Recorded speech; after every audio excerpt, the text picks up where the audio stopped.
Hey, my name is Mike, and this is a too long didn't read version of Xhul'horac on Mythic. Throughout this fight, there are two debuffs that cannot be crossed. Fell Touched comes from abilities when Xhul is green, Imps, and Vanguard Achillean. Void Touched comes from abilities when Xhul is purple, Unstable Void Fiends, and Ominous. If you have Fell Touched and you get hit with a purple ability or vice versa, you cause a Shadowfell Annihilation. This deals moderate damage to you and anyone within 20 yards of you. It also puts a 2-minute debuff on anyone hit that increases the damage they take by the Annihilation by 100%. This means that if it happens again, you'll die. Xhul'horac has a few abilities that he does throughout the entire fight. One of these is Fell Surge, which is a 5-second dot. When this dot falls off affected players, it spawns a green fire patch on the ground. These should be stacked as much as possible to maximize the amount of space you have. Void Surge works the same way as Fell Surge, except it's a purple fire that spawns after 8 seconds. These should be dropped near but never on the green fire. Both the green and purple patches slowly move from where they were dropped. The reason you want to stack these close together is so that they move towards each other. When they come in contact with one another, they cause a Shadowfell Annihilation as well as remove the patches that were there. Tanks need to be swapping on Xhul as he switches from green to purple. If the tank that normally takes a green Fell ability is hit with one of the purple Void abilities, or vice versa, that tank will cause a Shadowfell Annihilation. On one of the tanks, Xhul will cast Fell Strike, which is a green ability and deals a ton of damage. He will also cast Void Strike, which is a purple ability and should be taken by the other tank. Wild Pyromaniac Imps will spawn periodically until the last phase. These Imps will cast Fell Orb, which, if absorbed by a player, puts a stacking dot on them for 15 seconds. If it's not absorbed and the projectile lands on the ground, a green fire patch will spawn. Unstable Void Fiends also spawn and they teleport towards the nearest player to them. The void zone they create is where they will teleport. If a player is hit by the teleport, they deal damage to themselves and nearby players, as well as spawn a purple fire patch. Vanguard Achillean is a mini-boss that spawns shortly after starting the fight, who does Fellblaze Flurry on the tank. This damages them and increases the damage they take from the ability, as well as Withering Gaze off Ominous. He also does Chains of Fell, which links random players together and puts a dot on all of them. Moving away from each other will break the chains. Ominous is the second mini-boss that spawns a little bit after Vanguard does. He does Withering Gaze on the tank, which does a lot of damage, as well as increases the damage they take from that ability, as well as Fellblaze Flurry off Vanguard. He also spawns Black Holes. These will pull the entire raid towards them, as well as deal raid-wide damage every second. A player needs to run through the black hole to get rid of it. Running through the black hole will deal deathly amounts of damage to anyone within 11 yards of it.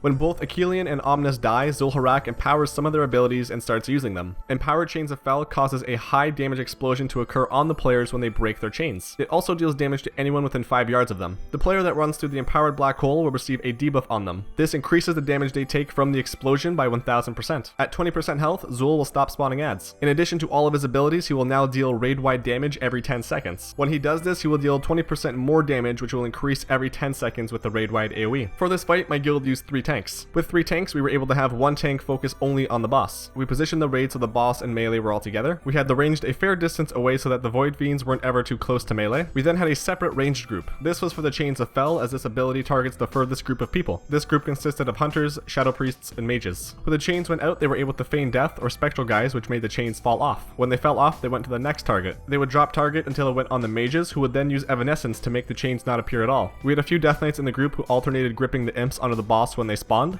We also had a few people designated to try to keep them stunned for as long as possible to ensure as few Fell Orbs went out as possible. Unstable Void Fiends were burned immediately by the ranged. It's really important that ranged never kite these too close to melee to avoid the risk of a melee player being targeted for the teleport. When neither Imps nor Void Fiends were up, the raid focused down Vanguard and then Ominous. When people got Fell Surge, we wanted them to drop it on the edge of the platform where we started fighting Xhul. As often as possible, these should be dropped on top of each other so that you have as much space as possible. Healers should be able to heal to the dot if players are standing in the fire for a couple seconds to drop their surge. Void Surges were dropped just off to the side of the Fell Surges. This ensured that they would eventually swipe right and get funky together, causing them to disappear. Warlock portals are great in helping less mobile classes get to the correct spot to drop their surge. When a black hole spawned, we had our 3rd tank run through it to get rid of it. For the empowered black hole, the 3rd tank took the first one. After that, it was up to other players to absorb it. If ever the platform got really cluttered with fire patches, we had our 3rd tank run in and clear a big patch by picking up either a void or fell debuff and running over the opposite patch. Make sure if you do this, no one is near the tank so that they don't get hit with Shadowfell Annihilation. We popped all of our offensive cooldowns at the start and used Ring on cooldown. Defensive cooldowns can be used on the tanks when needed, especially on the ads or black holes. Personal defensive cooldowns can be used for Fell or Void Surge or for Black Hole. Definitely try to have some of these defensive cooldowns up for the 20% phase. That was a too long didn't read version of Xhul'horac on Mythic. If you have any questions, feel free to let me know down below in the comments. Thanks for watching, have a great day!